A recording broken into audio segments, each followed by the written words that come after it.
Obrigado, muito bom dia pra você, Radional, tá ligado, conectado comigo na On Web Rádio. Já vai começar mais um bate-papo com o pastor e tá bom demais hoje. On Web Rádio. Tá todo mundo ligado. Na On Web Rádio. Bate-papo com o pastor. Entrevistas e muito bate-papo. Na On Web Rádio. Bate-papo com o pastor.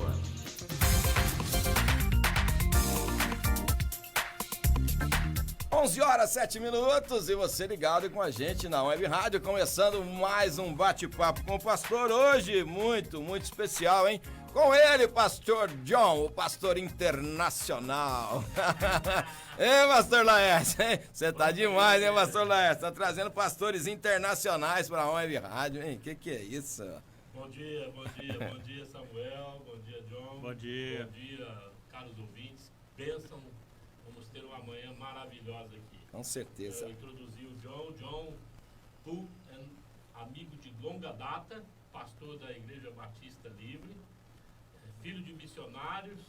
Hoje eu e o Samuel vamos ficar quietinhos, sem falar inglês, porque o John é afiado, ele disse. Não, eu vou falar inglês sim, como é que não? É hot dog já vai sair agora aí já. É, John, até o hot dog os caras falam errado, né, John? Não, tá bom. Tá bom. Tá bom. Agora tá bom. John, dá seu bom dia para os nossos ouvintes. Bom dia a todos, Deus abençoe. É um prazer poder estar aqui, agradeço o convite. Bacana. Deus abençoe a todos. Vai Muito ser bom. bênção. Hoje nós temos um programa voltado às cartas de Paulo, porém nós vamos começar com o testemunho do John. O John vai começar a dar aula agora sobre as cartas de Paulo do Unicompass. Temos assim uma procura muito significativa de alunos. Esse seminário ele veio para capacitar a liderança de Ribeirão Preto, tem sido uma bênção para a vida das igrejas, para a vida da liderança que vem surgindo aí e dos pastores aí que estão tendo a oportunidade de exercer esse ministério de ensino, que é uma bênção, né, John?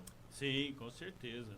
Eu acho que todo o esforço que a gente pode fazer para treinar obreiros, que nós precisamos muito de pessoas treinadas, isso é importantíssimo, né? Com conhecimento e treinamento é muito importante para a vida da igreja, com certeza. Bacana, com certeza. E para você que está nos ouvindo, quiser participar do nosso bate-papo, pode fazer perguntas aí sobre as cartas paulinas, as mais difíceis, que o John sabe tudo, né, John? Ninguém sabe tudo, né, John? Mas não brinca não. Mas o nosso WhatsApp está liberado aí para você, 99721-4759. E você também pode ouvir os nossos conteúdos, né, através do Deezer e do Spotify. Todo o bate-papo aqui da Web Rádio, você tem lá também. Perdeu alguma coisa, é só entrar no Spotify, pesquisa lá, On Web Rádio, e você vai ter acesso a esses conteúdos. Quiser rever também, né, pastor Léo, esses conteúdos, né, de repente você entra lá e revê isso. É verdade. Nós iremos começar o próximo módulo sobre cartas paulinas no dia 13. Ele acontece toda segunda-feira a partir das 19h30. Se você quiser obter mais informações, ligue para o 3620-4050 e fale com a Viviane. Ela vai te informar os detalhes de como você pode participar deste curso ou deste módulo.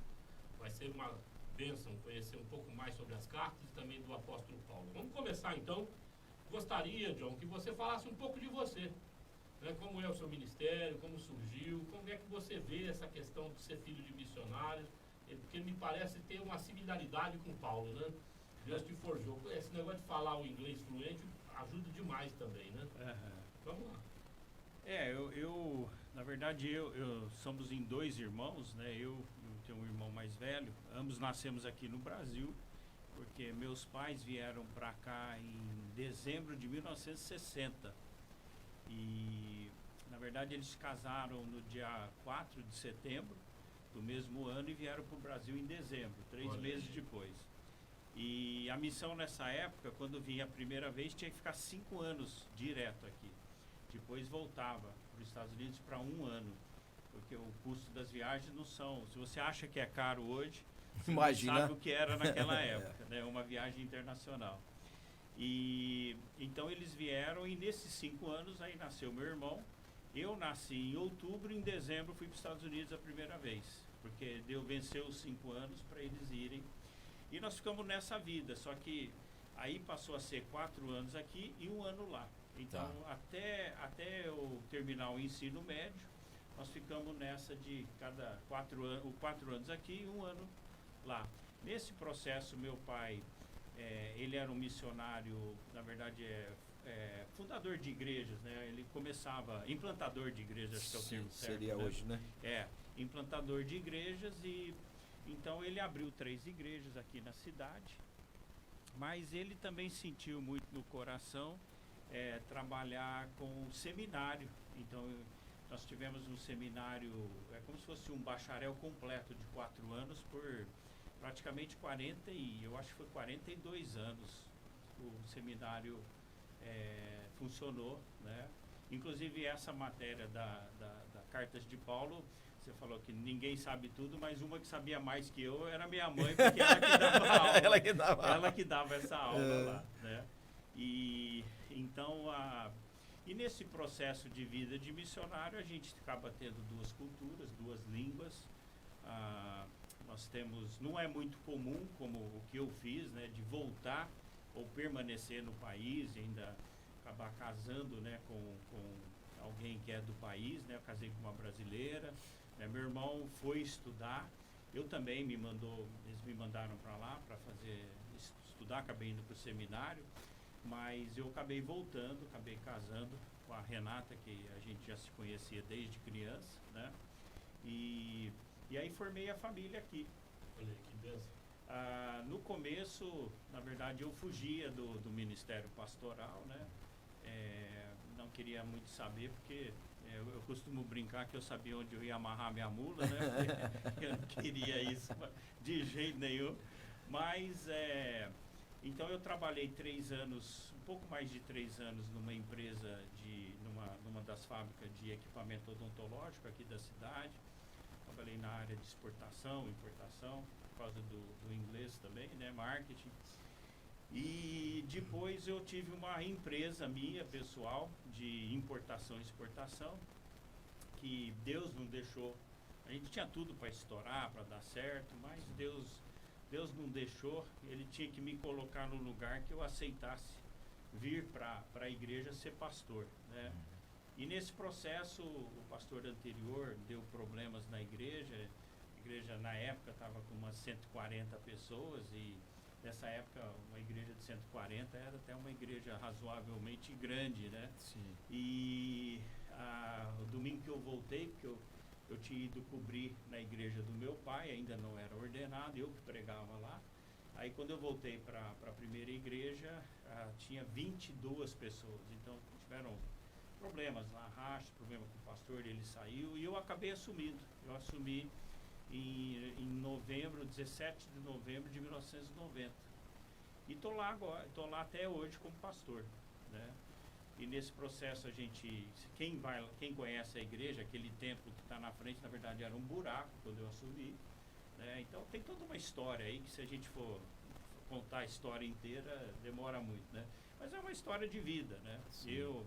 Graças a Deus, a Renata é uma mulher de Deus, ela sempre me ajudou, né? Mesmo quando eu não queria, né? Você sabe que de vez em quando os maridos, a gente é meio rebelde, ou como diria um missionário nosso americano, a gente é meio rebeloso, né?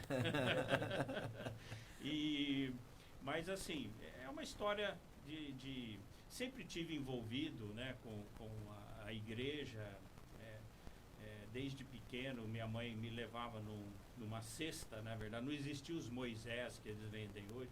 Então ela fez uma cesta de vinho, me pôs lá e me colocava para dormir do lado de onde ela estava dando aula. Então eu, desde 10, 15 dias, ela contava que ela já me levava na igreja. Mas a gente que é criado na igreja, a gente tem os altos e baixos da fé, dessas coisas. Então tem muita história aí né? Teve momentos assim, até realmente quando eu estava no meu 3º ano lá no seminário, que eu acabei até saindo do seminário, mas eu acho que ali eu tive um dos encontros com Deus que mudou a minha história. Não resolveu ser pastor ainda, mas mudou muita coisa na minha vida. Então, assim, a gente tem marcos, né? A gente já fiquei doente, grave, depois minha mãe ficou, depois ela voltou, acabou morrendo, já tivemos experiências assim, né, nessa área também. Então, se você for juntar tudo, né, eu acho que é o caminhar da fé de todos nós, né? Cada um tem sua história, né? E algumas são mais difíceis, outras menos, mas para quem vive é tudo difícil, né? E é tudo assim, requer fé, requer você realmente andar com o Senhor, né? Então, o alvo é como o Paulo diz, né? O próprio Paulo, a gente vai falar dele, mas é aquela ideia de perseverar e completar a carreira, né? Então, a gente está aí, né? Eu até brinco lá na igreja, né? Tem gente que se converte com 60 anos, vem chorando, queria ter aceitado Jesus antes, né? E na minha cabeça, assim, eu não falo para eles, né? Mas na minha cabeça, assim, cara, olha a vantagem, você tem menos tempo para viver na fé, porque viver na fé não é fácil, não. Eu estou vivendo na fé a vida toda, rapaz, eu vou ter que viver até, né? Mas brincando, né? Porque é uma bênção estar na fé, né? Não importa quando você entrou, mas é uma bênção estar na fé. E agora temos que perseverar, né? Uma coisa é estar na fé, a outra é viver pela fé, né? Continuar um nela. contínuo. Eu vejo que essa é a grande diferença. Sim. Mas graças a Deus, João, você fez as decisões, ou tomou as decisões corretas, porque hoje a igreja de Ribeirão e os seus amigos, pastores que vivem em torno de você, tem muito que agradecer, porque sua vida é muito relevante aqui na cidade. Bom, Graças a Deus. eu agradeço, né? Eu acho que a gente sabe levar, a gente consegue lidar melhor com as não sei se pode falar porrada aqui, mas com as porradas do que com os elogios, né? Porque quando fala elogio você fica meio assim, e aí, o que eu faço agora, né? Mas todos, né? Eu creio que Deus juntou muitos homens e mulheres que vão e querem fazer uma diferença nessa cidade, e nós vamos ver essa diferença. Em nome de Jesus. Em nome de Jesus. Amém. Bom, para falar das cartas de Paulo, nós temos que falar do autor da carta, né, João? Como você percebe o apóstolo Paulo, vamos dizer assim? Então, eu acho que o apóstolo Paulo, talvez você pergunta por que estudar uma matéria que vai tratar a vida de Paulo, inclusive o fundo histórico relacionado à cidade onde ele nasceu, as influências.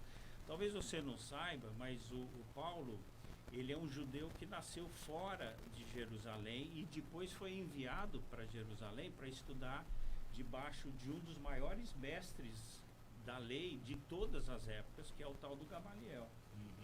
Só que ele foi criado fora de Israel. Então, como eu tenho duas culturas, para mim é um pouco mais fácil entender do que talvez você que nasceu aqui em Ribeirão e, né, tipo assim, você foi para a praia, você fez umas viagens, mas você nunca morou fora daqui, por exemplo.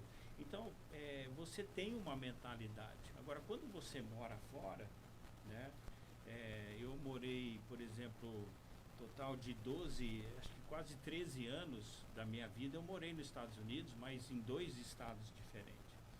E então a gente ganha uma perspectiva de vida diferente por você andar assim, né? E é interessante que justamente Deus escolheu esse indivíduo para ser o apóstolo principal. Ele não foi quem abriu as portas para os gentios, né? Porque é Pedro. Pedro que abre lá com Cornélios, lá com aquela visão do lençol que sai lá em Atos 10. Mas quem realmente é o apóstolo dos gentios, aos gentios, quando você olha assim, depois para trás, assim, que a visão para trás é sempre melhor, né? Você vê que assim, pô, Deus é Deus, né? Porque ele coloca justamente um cara muito mais eclético, muito mais conhecedor. Porque Paulo, ele tem uma influência da cidade, ele consequentemente uma influência grega, mas ele também é cidadão romano, então ele tem uma influência romana, porque são duas coisas diferentes. Porque a Grécia, apesar de não ser mais império, ela ainda é uma influência grande, e ele não deixa de ser judeu. Era um domínio cultural a Grécia exercia naquela ocasião. Sim, e Roma exercia um outro tipo de domínio, e eu não conheço nenhum judeu que ele pode não praticar o judaísmo, mas ele é judeu. Ele reconhece que é judeu, pode Pode não gostar do fato de ser judeu, mas ele Seria uma reconhece. terceira cultura, a religiosa e a outra organizacional, Sim. então, É, bélica, né? então você pega um homem que tem 3 culturas embutidos, né, na vida dele, então você tem, e altamente estudado, né? Porque você vê, assim, a gente sabe que basicamente até os 18 anos eles iam por um processo normal, como se fosse uma escola. Agora, quando eles se destacam, aí entra o tal do Talmidim. Uhum. Quando eles se destacavam aos 14 anos, eles eram enviados para um estudo mais profundo. Paulo foi enviado para se tornar um rabi, um mestre da lei.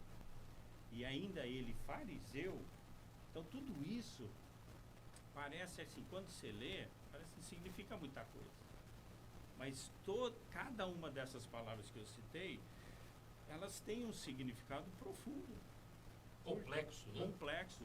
Porque além de tudo isso, a cultura grega, a cultura romana, a cultura judaica, o cara ainda era fariseu. Era tipo assim, a seita dentro do judaísmo mais crica, mais, como é que pode se dizer assim, mais Caxias, mais legalista, mais...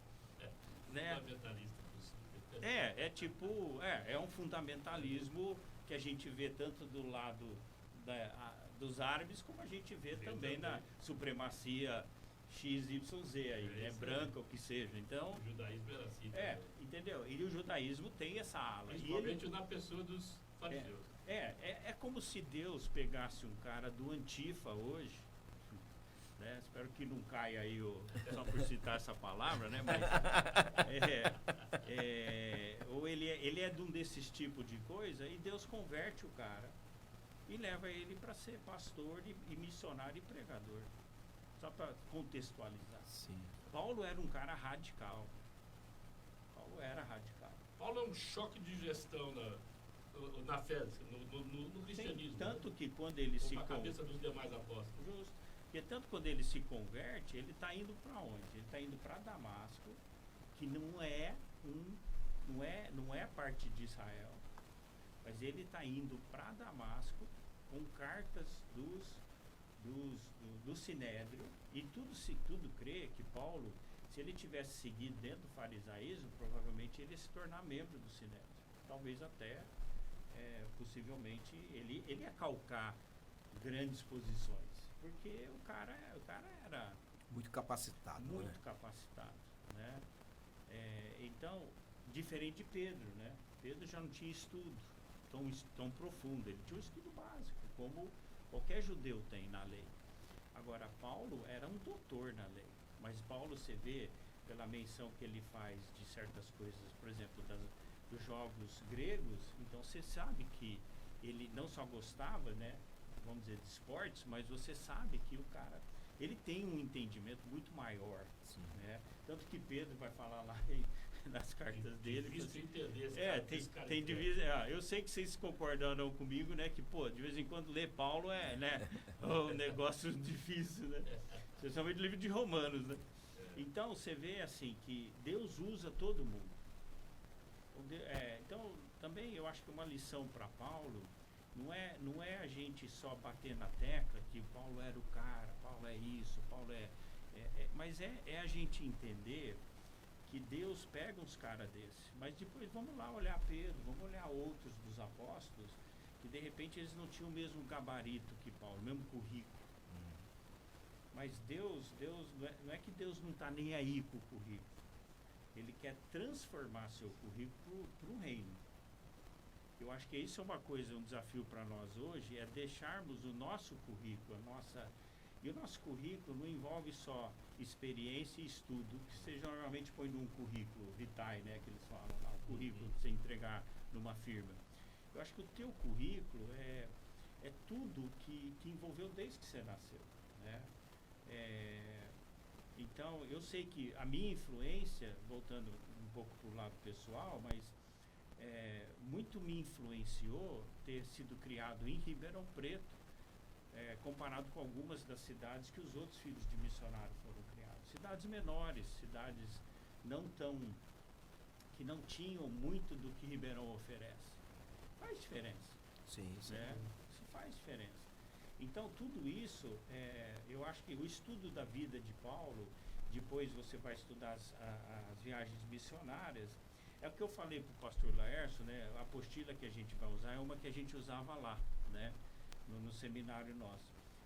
Lá a gente dava essa apostila em 43 horas aula. E aqui nós vamos dar em 9. Então, quem for Vai ser um fazer, resumão. quem for fazer a matéria, eu espero que a gente só dê um resumão suficiente para você debruçar no resto do que tem lá de material. Porque lá tem muita coisa para ser... Só o fato de pegar essa apostila que foi gerada por um dos amigos do seu pai, né? Que foi usada ao longo dos anos e que fizeram com maestria e com dedicação, já é uma bênção para os alunos que vão participar. Sim. Eu escolhi ele assim também por, né? Talvez, né, parece meio sem vergonha isso, porque eu já estou acostumado com esse manual, né? Mas ele realmente assim, a nível de, para você ter uma visão geral na verdade das vida e cartas de Paulo, ele resume bem tudo, porque na segunda parte do próprio manual ele cobre livro por livro. Em que sentido? Que data foi escrito, fundo histórico, não só do recipiente, da igreja ou da cidade, mas todo o porquê, a inserção disso na história de Atos. Porque muitos não sabem, né, que Timóteo, por exemplo, foi um dos últimos livros a Paulo escreveu. Paulo morreu com 60 e poucos anos, cresce, né? Não tem uma data exata, mas possivelmente não chegou a 65, 66 anos, né? Ele foi morto, né, de forma violenta, como os romanos faziam, né? Como João João, na verdade, é o único apóstolo que morreu de Morte natural, né? Como disse uma criança lá na igreja, os restantes morreu de morte morrida mesmo. Quando eu descobri o que é essa morte morrida, eu vou poder explicar melhor, né? Mas todos foram sacrificados, né? Tiago ao fio da espada, o primeiro no começo lá de Atos. E aí você vai pela história e historicamente você sabe que todos eles foram crucificados ou mortos por espada, ou o que quer que seja. Eles pagaram um preço alto para chegar aqui, né? Gostaria de fazer uma observação, John, a respeito de Paulo, porque veja bem, esse homem tem 3 culturas efetivas, que ele está inserido nela, ele foi desenvolvido delas. Ele fala, no mínimo, 4 idiomas. Ele fala italiano, ele fala... seria o latim, né? Latim, né? Ele fala o hebraico, ele fala o aramaico e fala o grego. Sim. E veja que isso tudo, estudado aos pés de Gamaliel, não era o suficiente para tirar a cegueira dele. Não havia uma clarificação de mente. Foi necessário um encontro com Jesus. Né? E é interessante, né? Por exemplo, você está falando de Gamaliel, e olha só como Deus é, né? Porque havia duas escolas de rabinos. Como muitas vezes igreja, né? A escola de Hillel, com H, Hillel, ela era aquela ortodoxa, dura, né? E a de Gamaliel, ela era já mais paz e amor, mais light no sentido um era mais a letra da lei e o outro era mais o espírito da lei, vamos dizer assim. Mas é interessante que apesar de que Paulo estudou debaixo de Gamaliel o espírito da lei, ele se tornou, ainda era fariseu dos bons, né? Como diria aqueles caras, tanto que ele estava perseguindo a igreja. Sim. Isso é cegueira espiritual. Sim, mas eu acho que é por isso que lá em Atos 9 Deus manda Ananias para justamente ele ficou cego. Para mim existe uma analogia, né? Porque realmente o que Paulo mais tinha de problema não era entendimento espiritual, porque tudo que ele adquiriu até ali Deus usou depois. Com certeza. Só que ele era cego espiritualmente. Sim. E o Ananias chega e como se assim, tirar as escamas para ele enxergar mesmo, né? Assim, Deus não faz nada sem querer, né? Eu fiz essa observação justamente por isso. Porque de fato nós precisamos de uma iluminação. né, de Sim. uma visitação, de uma quebra dessa estrutura que faz com que a nossa mente se torne restritiva. Imagine esse homem com essa capacitação, agora capacitado pelo Espírito Santo para ter uma amplitude de mente, para Sim. enxergar com, vamos dizer assim, com os olhos do Espírito Santo. Sim, sim. Foi extraordinário isso para o Evangelho. E você vê que assim, você imagina, entre os apóstolos, a grande maioria deles, os outros 12, 11, né? Porque um acaba se matando lá, também com tanta profecia em cima da cabeça, fazer um negócio desse mesmo, né? Mas o único que sabia viajar, que sabia andar o mundo, era Paulo, porque ele já vivia fora do mundo de Jerusalém e Israel. Pedro não, nem os outros apóstolos. Talvez nunca tivesse saído ali. Isso não quer dizer que o cara não aprende. O cara aprende. Eu conheço muita gente que até certo ponto na vida deles nunca saíram quase que do bairro deles. E Deus leva eles lá para Sri Lanka, lá do outro lado do mundo, para ser missionário. Deus é Deus. Sim. Mas eu acho muito interessante na vida de Paulo que Paulo é um daqueles, como ele diz em Gálatas, né? Quer dizer, desde aquela ideia assim, desde o ventre da minha mãe, hoje eu reconheço que Deus já estava com a mão dele em cima de mim, né? Mas isso é uma verdade para todos nós, né? Agora, ela se torna mais verdade quando a gente se converte de verdade e entrega tudo para ele e deixa ele ser Deus mesmo sobre a nossa vida, né? Aí sim faz diferença.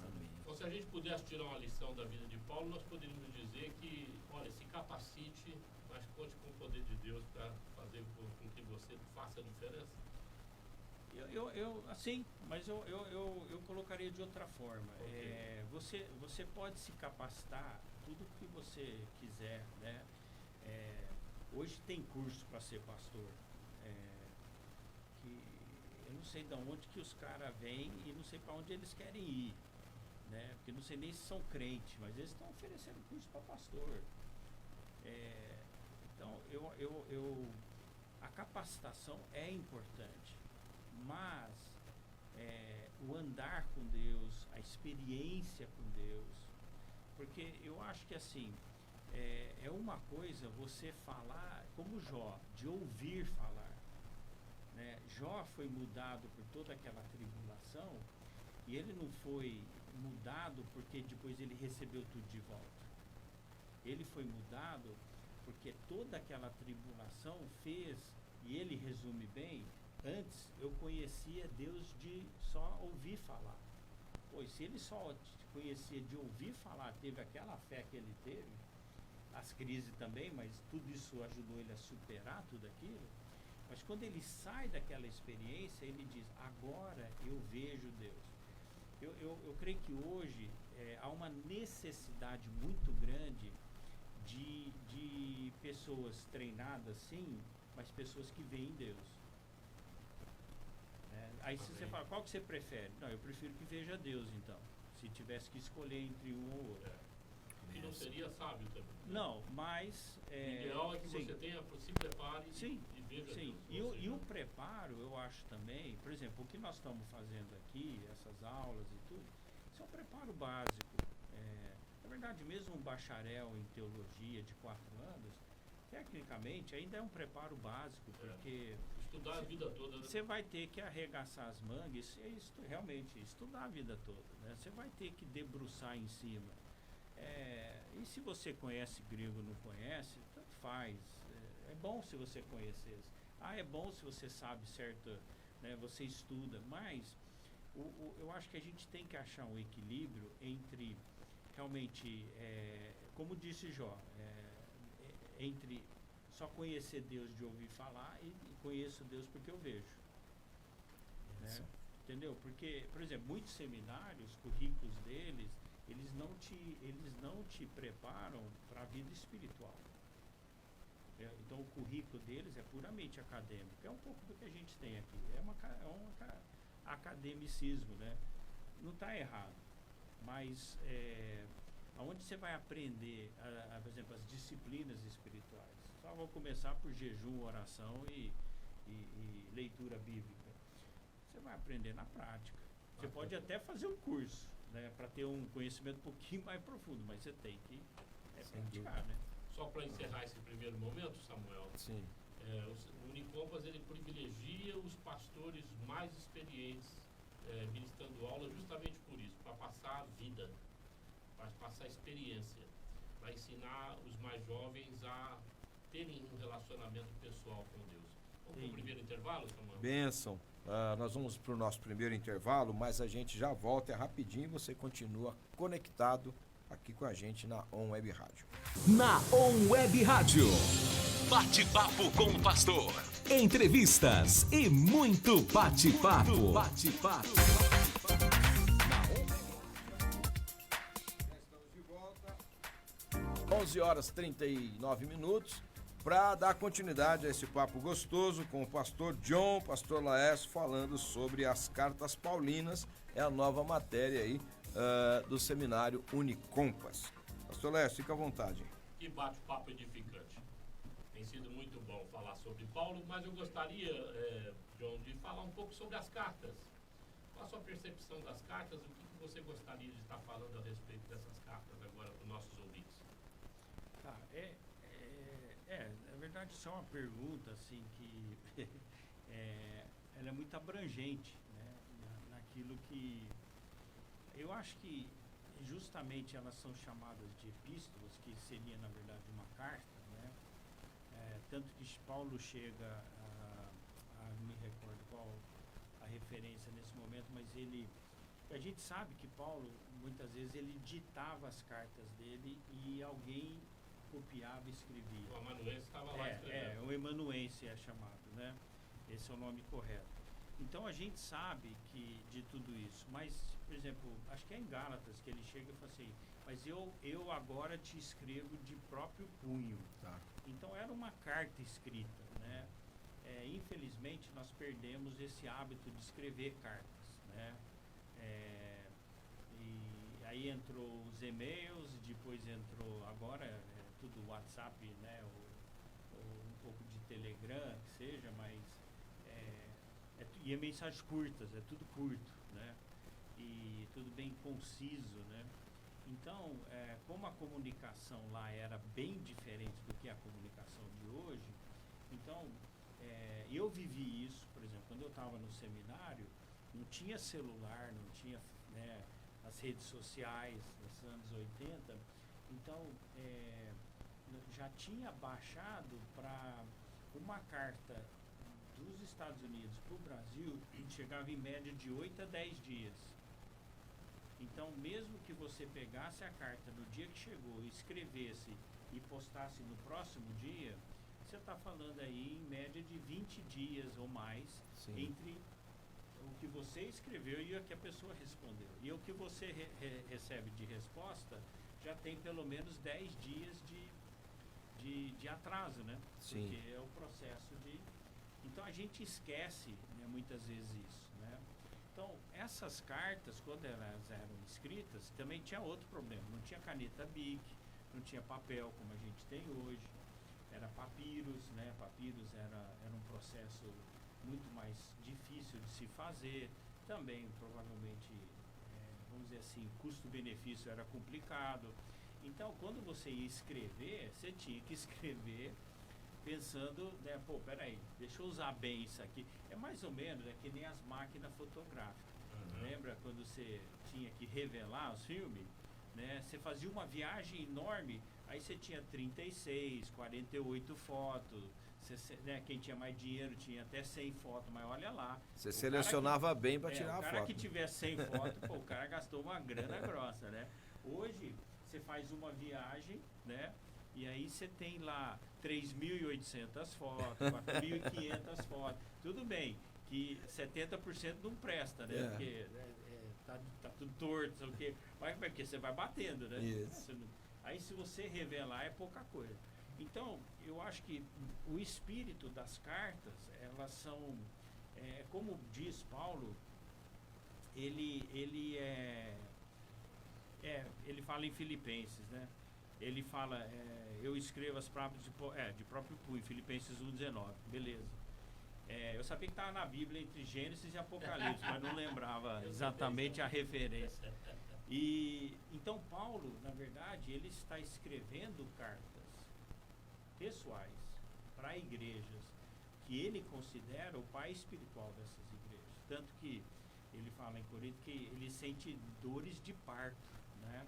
Eu fiquei pensando esses tempos atrás, eu revendo essa matéria, eu falei assim, pô, será que eu já senti dor de parto por causa da igreja? Talvez eu senti dor de raiva, mas não de parto. Porque você fica bravo, né? Numa coisa que você não poderia ter ficado, mas você fica. Né? A gente é humano. São sentimentos, só que são opostos, né? Porque o que Paulo está falando de sentir dor de parto, ele está falando assim, é uma preocupação genuína espiritual. Falei, poxa, não podia estar assim, desse jeito vocês. Principalmente a igreja de Corinto, né? O significado disso, né? Que é a gestação. Estou gestando vocês e estou sentindo dores até que vocês nasçam, né? E aí você vê, né? Especialmente em Corinto, né? E existem, né? Ampla, você talvez não sabe, mas na verdade a 1 Coríntios provavelmente é a 2 Coríntios e 2 Coríntios na Bíblia possivelmente é quarto, seria o 4 Coríntios, porque tem 2 cartas perdidas no processo aí. Tá, isso nós não vamos cobrir na aula porque não dá tempo. John, mas eu tenho uma pergunta sobre então 1 e 2 Coríntios, né? Só para descontrair um pouco. Igreja corintiana dá trabalho, então. Ah, dá. Se fosse igreja, se fosse primeiro, palmeirense não dá. Se fosse 1º e 2 Palmeiras, não tinha problema. Mas você vê, a igreja mais pecadora é corintiana. É corintiana. Os corintianos, perdão aí, gente. Eles dão trabalho até hoje, os corintianos. Ricardo, tá ouvindo aí? É só uma brincadeirinha, né, John? Não é brincadeira. Não, é verdade. Sério. Corintiano dá um problema, meu. Mas é interessante, assim, que nós temos que ver as cartas de Paulo em dois sentidos. Primeiro, porque elas são cartas pessoais, ou na verdade em vários sentidos. Elas são pessoais. Mas elas não foram escritas sem um contexto. Propósito, contexto histórico. Onde que eu descubro esse contexto? Nas cartas no livro de Atos. Por quê? Quando Paulo está viajando, voltando, então ele tem a primeira viagem, a segunda viagem, ele tem uma viagem a Roma, tem possivelmente uma viagem por Espanha, que não tem nem assim muito, mas dá para coletar alguma coisa na Bíblia, mas também os historiadores da época, esse é outro estudo também não vamos ver nessa aula, mas assim, Paulo, ele não ficou parado, entendeu? Paulo estava sempre, ele era um implantador de igreja, né? E é interessante que algumas igrejas, ele largava a igreja lá sem liderança e voltava a estabelecer a liderança, né? Por quê? Porque ele sabia que só pôr liderança por colocar não servia para nada. Na verdade ia dar mais problema depois. Tanto que alguns treinados deu problema, como até hoje, né? Então, as cartas todas, elas estão dentro de um contexto de ligado às viagens de Paulo. Então, se você quer ser um bom entendedor de Paulo e das cartas e da vida de Paulo, você tem que entender e até memoriza as viagens missionárias, principalmente as 3 viagens missionárias. Aí vai fazer mais sentido, né? Vai fazendo mais sentido. Por quê? Cada livro foi inserido dentro de contextos. Romanos está o primeiro livro de Paulo no Novo Testamento, mas não é o primeiro livro escrito. Timóteo foi o último livro escrito, cresce. Né? Tanto que ele fala lá para ele, fala assim, ó, traz a minha capa, né? Traz meus pergaminhos, meus livros. Por quê? Porque ele estava aprisionado, ele estava na prisão. Filipenses, Colossenses foi escrito na prisão quando ele estava em Roma. Então, tudo tem um contexto. E quando ele vai lá, ele escreve para Éfeso, mas você vê que ele tem um carinho pela igreja de Éfeso. Mas por quê? Porque você só vai descobrir em Atos. Ele ficou pregando num lugar, depois ele alugou uma escola e pregou por mais de ano lá. Esse foi um dos lugares que ele mais ficou. Tinha então muitos relacionamentos, né? Possivelmente. Quase né? 3 anos ele ficou lá. Sim, 3 anos, E então você vê que tem todo um contexto. Então você não pode estudar um livro, por exemplo, Romanos, você não pode pegar Romanos sem entender os contextos, não só históricos, ligados ao livro de Atos e todo o processo de por que ele está escrevendo para Roma, né, para a igreja em Roma, né?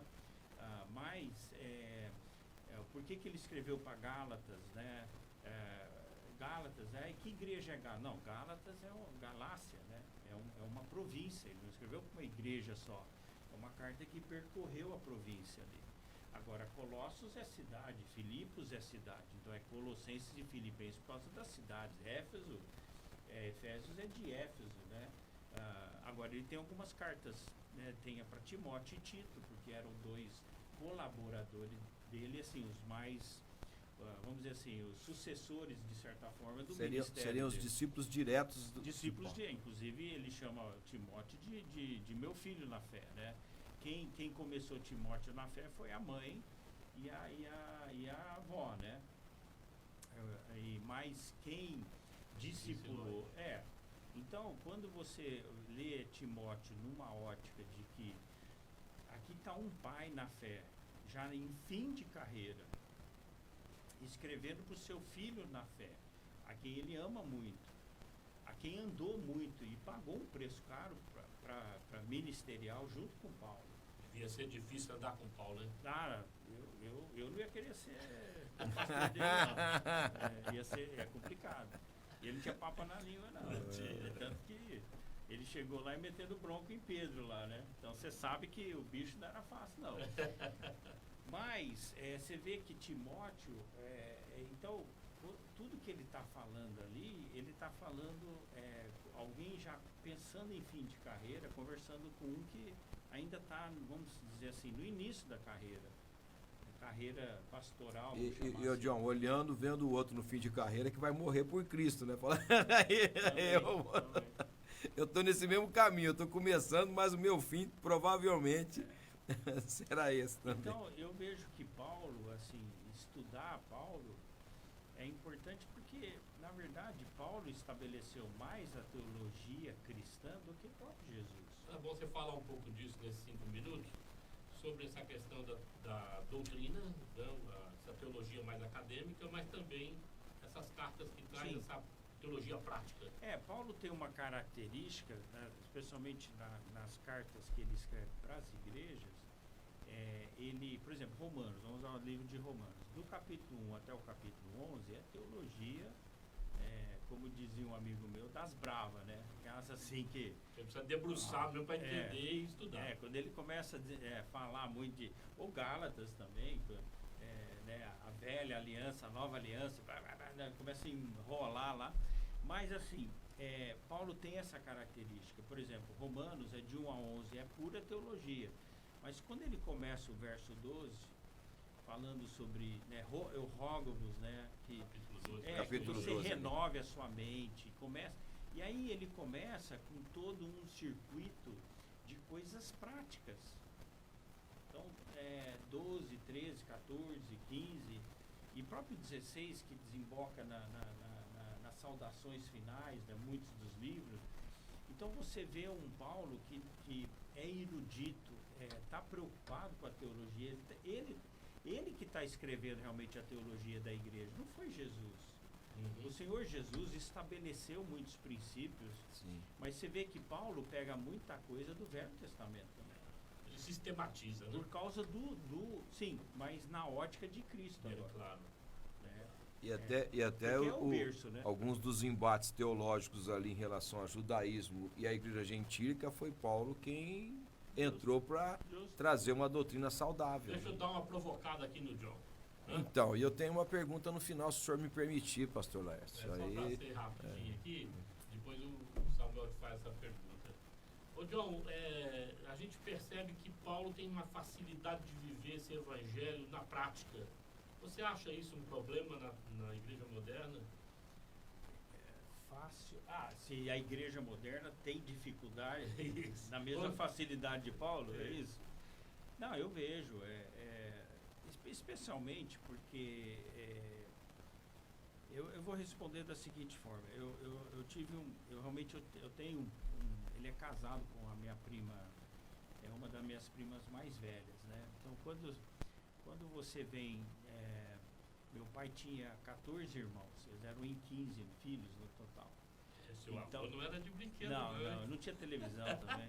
E bateu no pai de Samuel, 14 filhos. 15. 15. Mas o... Depois você acha que o meu pai que era nervoso. Então meu tio mais velho, né, eu tenho, né, hoje eu tenho primas que já estão batendo na porta dos quase 80 anos, né? E primas, né?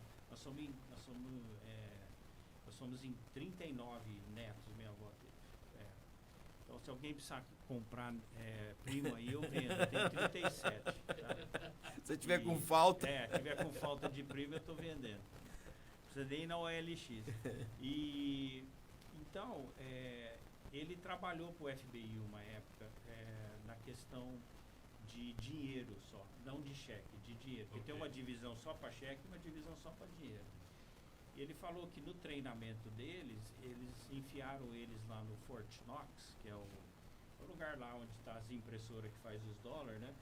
E ele falou que eles passaram 3 meses sem ver ninguém, assim, a não ser dinheiro.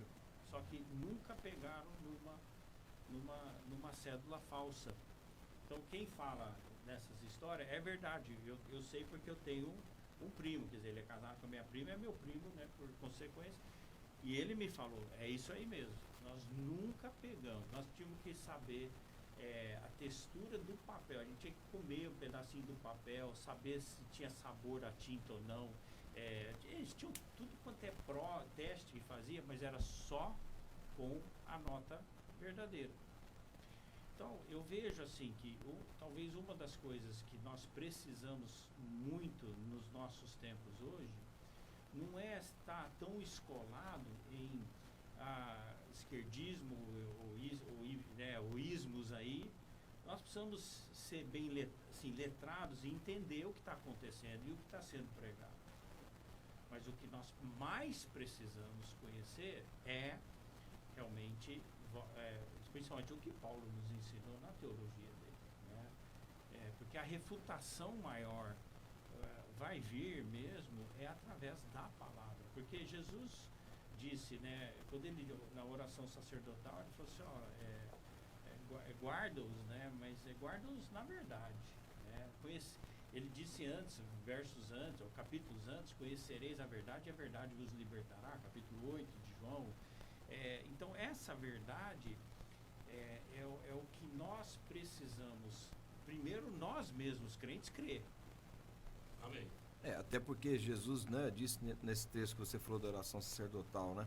Guarda-os na verdade, e aí para explicar o que era a verdade para quem estava ouvindo, é falar, a tua palavra é a verdade, né? Ou seja, né, é o que você está dizendo agora, né? Porque o João já começa dizendo, a verdade nos foi revelada pessoalmente na vida de Jesus.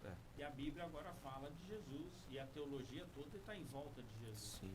Então eu acho que precisa-se um resgate do debate, não ser nos achismos, especialmente nós crentes, mas sim numa teologia sólida, consistente. Mas eu acho que a lição de Paulo é não farisaica, rígida. Eu acho que nós precisamos O Evangelho da Graça. A graça e o Espírito Santo, eu creio que eles trazem um equilíbrio. Essa leveza que a fé precisa. Que pode até afrontar os outros, mas precisa afrontar o suficiente para trazer convicção. E quem convence da justiça, do juízo e do pecado é o Espírito Santo. Isso Jesus foi claro nisso. E Paulo arremata esse ensino dizendo, dando joinha, né? É isso aí. Essa obra mesmo. Né? Samuel, é contigo. Tá. John, não sei se de repente dá para sintetizar e a gente tem tão pouco tempo, mas a minha pergunta assim, sobre o apóstolo Paulo, daria para dizer qual o maior legado que o apóstolo Paulo deixou para a igreja ou para nós cristãos em toda a sua trajetória missionária, apostólica, sobre a questão da própria teologia que ele... Qual seria talvez aí o maior legado do apóstolo na tua visão? nunca tinha muito pensado nisso, mas assim, de bate-pronto, é a própria teologia, com Tá. certeza. O fato de que 13, né? Alguns acham que eles podem ter escrito Hebreus, né? Mas não é o estilo dele, Hebreus. Sim. Tradicionalmente escreveu 13 cartas. Mas não é, pode ser, né, Hebreus também, mas de qualquer jeito, ele é o teólogo principal da igreja cristã, né? Ele ajudou aí nessa formatação, vamos pensar assim, numa linguagem como- mais de hoje, né? Jesus entrou como, vamos dizer assim, o alicerce, né, trazendo a salvação, trazendo o próprio ensino que Jesus... Fundamentos da fé. Ele trouxe todo o ensino, mas quem sistematizou, quem qualificou, quem, né, emprestando do judaísmo, inclusive, Existencializou, né? foi Paulo. Sim. Né? Tudo bem, Pedro tem uma teologia legal, Tiago, né, o próprio Hebreus tem ensinos muito importantes que fazem parte da Bíblia, mas Paulo é quem realmente trouxe para nós o conhecimento. Então, se você vai olhar e examinar o Novo Testamento, tenha certeza, se aprofunde nos ensinos de Paulo, principalmente a parte teológica, né? Mas não se separe também da prática que ele oferece em cada livro. Sim. Ele mesmo oferece certas práticas, né? Próprio Romanos 12 é incrível certas coisas que ele fala ali, assim, sobre o próprio amor, né? Tanto que ele fala, se você for dever algo para alguém, né? Eu vi um crente esses dias falando assim, eu não sou devedor para ninguém. Falei, que pena, porque uma dívida O amor você teria que... Ele falou, como assim? Eu não sou devedor para ninguém. Eu falei, então você está errado. Eu falei, como assim? Eu falei, Paulo, né, a Bíblia fala, você tem que dever amor. Se tem uma coisa que nós devemos é amar. Agora, se a igreja realmente amasse nesse nível, um ensino simples. Muitas coisas seriam minimizadas aí, né? Lá em Gálatas, quando você começa a olhar a questão da liberdade, e ele, conhecedor profundo das garras que a lei, essa lei farisaica pode encravar, essa religiosidade pode encravar em você, e ele começa a descrever, e aí entrando na parte prática, ele começa a mostrar que isso realmente pode te libertar, que o mais que você se prende em Jesus, o mais livre você vai ser. Por que ele fala isso? Porque ele é um exemplo. Jesus me libertou desse Ele negócio era aí. totalmente preso no negócio. Já não A sou eu mais quem vive, religiosidade. né? Mas A ele declaração se dele. tornou livre, né? Por isso que ele pode dizer, você que vive abrasado, casa. Você que não vive, você que consegue se controlar, então, você vai entrar para um ministério como eu, então tem umas vantagens de não estar casado. Mas se você tem que estar casado, como alguns dos apóstolos, Casa também aí. beleza. Agora, o farisaísmo não permitiria um pensamento desse. Tá. Mas o Espírito traz essa liberdade inclusive de não julgar o outro, né? E Porque respeitar, ele né? mesmo Muita diz, condição. alguns dos apóstolos têm esposas, né? Bacana. Entendeu? Alguns acham que talvez ele foi casado e é viúvo. Também é uma possibilidade, Tá. porque todo judeu casava. Então, por que nessa altura do campeonato ele não era casado? A única possibilidade teria que ser viúva, porque o divórcio não seria considerado aqui, Sim, né? Especialmente pelo que ele fala sobre divórcio nos ensinos dele. Então, o mais provável é que ele se tornou viúvo cedo e permaneceu assim, tá? Essa é uma teoria também, Tá. Não tem uma confirmação. Só né? porque falou aqui é lei, não. Muitas dessas coisas são teorias e tem contra-teorias, né? Então, A esse assim, respeito. talvez o maior legado do apóstolo Paulo seria ter feito missões, mas ter também ajudado a consolidar a doutrina do Sim. Novo Testamento, né? Porque Sim. talvez pudesse ter saído abrindo várias igrejas e ficava por isso mesmo. Não, ele teve a preocupação de trazer ensino para que essas igrejas fossem consolidadas no trabalho missionário Com dele. né? certeza, porque se não houvesse essa consolidação teológica que Paulo trouxe, então a igreja hoje ela seria muito fragmentada. Sim, né? muito Totalmente. fragilizada. A igreja né? verdadeira de Cristo Jesus, as denominações elas têm algumas coisas de diferente, né? Por exemplo, nós praticamos ceia, né? Batismo, mas nós também, os pais da Batista Livre, eles incluíram o lava-pés, mas não é toda a igreja que pratica lava-pés. Tá. Então isso pode entrar numa, mas eu acho que não tem problema. Tá. Só que isso não é o básico da fé. Então, fundamental, né? Agora, as coisas que são fundamentais para a nossa fé, Paulo não só escreveu e estabeleceu isso, mas isso se tornou, vamos dizer assim, a base para qualquer igreja que vai se chamar cristã de verdade, Sim, que segue Cristo Jesus. Benção de E Deus. quem colocou mais isso foi Paulo. Jesus, né, nos seus ensinos, colabora com certeza, mas quem sistematiza e bota isso como teologia, no meu entendimento, é Paulo. Né? Amém. Benção de Deus. Aí, é isso aí. Vou fazer minhas considerações finais e deixar para o... O senhor vai pedir um iFood para nós hoje, né? Já é meio-dia e 4, né? Hein, John? Né, John? Vai pedir um iFood aí já. Né? Ele já me mandou WhatsApp por engano, me convidando e depois desconvidando pro churrasco. Isso Tudo é amigo? Convida e desconvida? Tudo é possível para aquele que crê e não crê também. John, o que mais me encanta, eu vou participar do módulo, né? Porque como coordenador estou participando de todas as aulas e tem sido uma bênção para a minha vida isso. Amém. Ver como o Espírito Santo amoldou Paulo, né? Como tratou com esse homem. Um homem que começa com uma dureza, uma rispidez, né? Mas ele exerce depois um amor firme. Ele passa a ser um homem que exercita também candura dentro dos relacionamentos dele, pedindo que restitua João Marcos para ele, que ele era muito importante para ele, né? Que ele havia tido uma cisão. Aprendo muito com ele nessa prática, sabe? Eu vejo que o apóstolo Paulo foi extraordinário nisso, ele foi muito humilde. Porque, rapaz, como você diz, ser pastor, às vezes dá vontade de mandar o João Marcos, vai e não volta mais. Mas hoje a gente aprende com o apóstolo Paulo que é muito importante consertar relacionamentos. Sim. Admiro ele demais nesse sentido. Sim. Acho ele um exemplo de líder, de humildade, sendo tão capacitado como era, mas manteve-se sempre humilde. Eu não vejo o Paulo se achando o supra-sumo da... Super apóstolo. E era um cara extraordinário.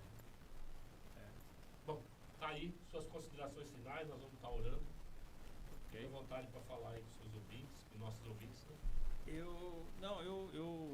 Eu quero que, né, assim, espero, né, tenho orado para que esse tempo que nós vamos ter esse mês continue no mesmo nível e na mesma intensidade que tem sido todos esses módulos, e que ao considerarmos, né, como, na verdade, um resumão, mas a gente poder olhar para a vida de Paulo, olhar para os seus ensinos em algumas coisas, nós sermos inspirados, né? Porque através dos séculos continuamos precisando de Paulos e Pedros né, todos os perfis de liderança. E está me fugindo o nome de algumas das mulheres na Bíblia, mas Deus levanta homens e mulheres, né? Priscila, né? Priscila é um exemplo disso. Então, Deus quer pessoas que se disponibilizam para Ele e depois se disponibilizam também para ser treinadas. Então, o objetivo aqui é treinar você para ser realmente um servo, né? Um servo de Deus. Amém.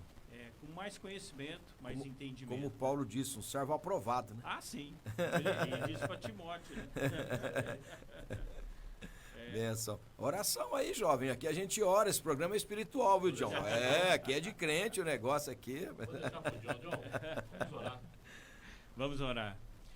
Pai, eu te agradeço por esse tempo e peço que nós tenhamos realmente honrado teu nome. Amém. E peço Amém. que Louvado seja o teu nome. realmente cada um que ouviu aqui ou vai ouvir ainda seja desafiado a se aprofundar mais nos ensinos, não só de Paulo, mas da Bíblia como um todo. Nós te agradecemos por homens como Paulo, o exemplo do apóstolo Paulo, alguém que a gente fala como se a gente conhecesse, já convivemos com ele, temos intimidade com ele, mas ele viveu há tantos anos atrás. Mas nós te agradecemos porque é um modelo para nós, é um exemplo verdade. para as nossas vidas. Porque hoje nós precisamos de pessoas como Paulo, pessoas que pagam um preço, pessoas que investem, pessoas que abrem mão, pessoas que entregam realmente tudo para ti, Senhor. E, ó Deus, aí são usados tremendamente pelo Senhor. Te agradeço por todos os Paulos que existem, os Pedros e todos os outros que estão na ativa hoje. Mas peço que o Senhor levante mais, Pai, Amém. Em nome de dessas Jesus. gerações mais novas, levante mais pessoas, para que o teu reino realmente venha e seja estabelecido nessa terra e a pregação do Evangelho alcance cada vez mais pessoas para ti. Amém, Jesus. Pedimos a tua graça e a tua misericórdia sempre e a tua mão poderosa sobre nós, e oramos tudo isso em nome de Jesus. Amém. Amém, Senhor Deus. Bênção Amém. de Deus.